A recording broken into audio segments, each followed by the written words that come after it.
BJP ಶಾಸಕರ ವಿರುದ್ಧ BJP ಕಾರ್ಯಕರ್ತರಿಂದಲೇ ಅಸಮಾಧಾನ ವ್ಯಕ್ತವಾಗಿದೆ.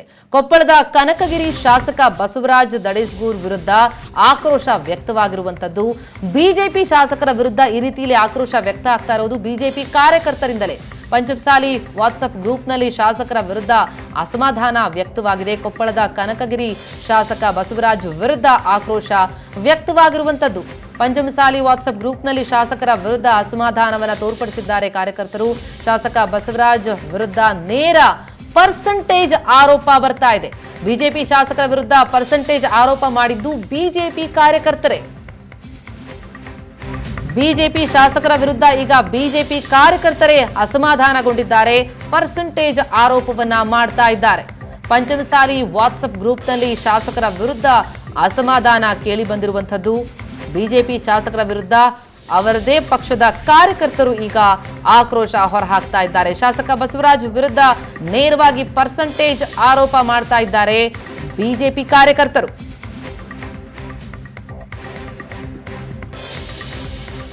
ಈ ಕುರಿತಿನಷ್ಟು ಡೀಟೇಲ್ಸ್ ಕೊಡ್ತಾರೆ ನಮ್ಮ ರಿಪೋರ್ಟರ್ ದೊಡ್ಡೇಶ್ ಎಲಿಗಾರಿಗ ನಮ್ಮ ಜೊತೆ ದೂರವಾಣಿ ಸಂಪರ್ಕದಲ್ಲಿದ್ದಾರೆ. ದೊಡ್ಡೇಶ್, ಇದೇನಿದು ಬಿಜೆಪಿ ಶಾಸಕರ ವಿರುದ್ಧ ಬಿಜೆಪಿ ಕಾರ್ಯಕರ್ತರ ಈ ರೀತಿಯಲ್ಲಿ ಆಕ್ರೋಶ ಹೊರಹಾಕ್ತಾ ಇದ್ದಾರೆ, ಸಮಸ್ಯೆ ಏನು ಅಂತ? ಪ್ರಥಮ ಏನಂತ ಹೇಳಿದ್ರೆ, ಕನಕಗಿರಿ ವಿಧಾನಸಭಾ ಕ್ಷೇತ್ರದ ಬಸವರಾಜ ದಡೇಸೂಗೂರ್ ಅವರ ಒಂದು ಗೆಲುವಿಗೆ ಸಾಕಷ್ಟು ಜನ ಹಣವನ್ನೇ ಕೊಟ್ಟು ಅವರಿಗೆ ಚುನಾವಣೆ ಹಣವನ್ನ ಖರ್ಚು ಮಾಡಿ ಅವ್ರನ್ನ ಗೆಲ್ಸಿದ್ರು. ಆದ್ರೆ ಇದೀಗ ಚುನಾವಣೆ ನಡೆದು ಕೇವಲ 6 ತಿಂಗಳಲ್ಲೇ ಇದೀಗ ಶಾಸಕರ ವಿರುದ್ಧ ಸಾಕಷ್ಟು ಅಸಮಾಧಾನ ಹೊರ ಬಂದಿರುವಂತದ್ದು. ಅದರಲ್ಲಿ ಪ್ರಮುಖವಾಗಿ ಏನು ಶಾಸಕರು ಇಳಿಗನೂರು ಗ್ರಾಮದಲ್ಲಿ ಏನು ಸವಳು ಜೋಳು ಒಂದು ಯೋಜನೆಯಲ್ಲಿ ಏನು ಕಾಮಗಾರಿ ಮಾಡ್ತಾ ಇದೆ, ಕಾಮಗಾರಿಯಲ್ಲಿ ಶಾಸಕರು ಪರ್ಸೆಂಟೇಜ್ ಹಣವನ್ನು ಪಡೆದುಕೊಂಡಿದ್ದಾರೆ ಅಂತ ಹೇಳಿ ನೇರವಾಗಿ ಇದೀಗ ಅವರ ಪಕ್ಷದ ಕಾರ್ಯಕರ್ತರು ಆರೋಪ ಮಾಡಿದ್ರು. ಅದು ಪಂಚಮಸಾಲಿಯ ಒಂದು ಸಮಾಜದ ಗ್ರೂಪ್ ನಲ್ಲಿ, ಈ ಒಂದು ವಾಟ್ಸ್ಆಪ್ ಗ್ರೂಪ್ ನಲ್ಲಿ ಅವರ ವಿರುದ್ಧ ಒಂದು ಕಮೆಂಟ್ ಗಳಂತ ಹಾಕಿರುವಂತ ಜೊತೆಗೆ ಅವರ ವಿರುದ್ಧ ಪೋಸ್ಟ್ ಅನ್ನ ಮಾಡುವಂತದ್ದು. ಪ್ರಮುಖವಾಗಿ ಇಲ್ಲ ಗಮನಿಸಬೇಕಾದಂತ ಅಂಶ ಅಂತ ಹೇಳಿದ್ರೆ, ಬೇರೆ ಪಕ್ಷದ ಕಾರ್ಯಕರ್ತರು ಅದನ್ನ ಆರೋಪ ಮಾಡಿದ್ರೆ ಅದನ್ನ ಎಳಗಲಿಬಹುದಾಗಿದ್ದ ಶಾಸಕರು, ಆದ್ರೆ ಈಗ ಅವರದೇ ಪಕ್ಷದ ಕಾರ್ಯಕರ್ತರ ಜೊತೆಗೆ ಅವರ ಚುನಾವಣೆಯಲ್ಲಿ ದುಡಿದಂತ ಕಾರ್ಯಕರ್ತರು ಇದೀಗ ಅವರ ವಿರುದ್ಧ ನೇರವಾಗಿ ಆರೋಪ ಮಾಡತಕ್ಕಂಥದ್ದು. ಇದು ಶಾಸಕರಿಗೆ ನುಂಗ್ಲಾರದ ತುಪ್ಪಾಗಿದೆ ಪ್ರತಿಮಾ.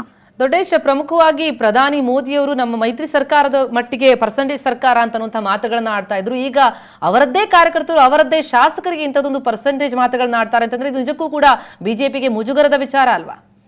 ಖಂಡಿತವಾಗಿ ಪ್ರತಿಮಾ. ಯಾಕಂತ ಹೇಳಿದ್ರೆ ಪ್ರತಿಯೊಂದು ಕಡೆಯೂ ಬಿಜೆಪಿಯ ಮುಖಂಡರ ಜೊತೆಗೆ ಈ ಸ್ವತಃ ಶಾಸಕ ಬಸವರಾಜ ದಡೇಸೂಗೂರ್ ಅವರಾಗ್ಲಿ ನಮ್ದು ಪರ್ಸೆಂಟೇಜ್ ಸರ್ಕಾರ ಅಲ್ಲ, ಕಾಂಗ್ರೆಸ್ನವರು ಆರೋಪ ಮಾಡ್ತಾರೆ ಅಂತ ಹೇಳಿ ಅವ್ರು ಹೇಳಿದ್ರು. ಅದೀಗ ಏನಂತ ಹೇಳಿದ್ರೆ ಬಸವರಾಜ ದಡೇಸೂಗೂರ್ ಅವರ ವಿರುದ್ಧ ಈ ಒಂದು ಕಾರ್ಯಕರ್ತರು ಆರೋಪ ಮಾಡ್ತಾ ಇದ್ದಾರೆ. ಈ ಒಂದು ಆರೋಪಕ್ಕೆ ಅವರದೇ ಕಾರ್ಯಕರ್ತರು ಇದೀಗ ಅವರ ವಿರುದ್ಧ ಆರೋಪ ಮಾಡ್ತಕ್ಕಂಥದ್ದು. ಇದೀಗ ಏನು ಪರ್ಸೆಂಟೇಜ್ ಸರ್ಕಾರ ಅನ್ನೋದಕ್ಕೆ ಇದೊಂದು ರೀತಿ ದೃಷ್ಟಿ ಕೊಡುವಂತಾಗಿದೆ ಪ್ರತಿಮಾ. ಥ್ಯಾಂಕ್ ಯು ದೊಡ್ಡೇಶ್ ತಮ್ಮೆಲ್ಲ ಮಾಹಿತಿಗೆ.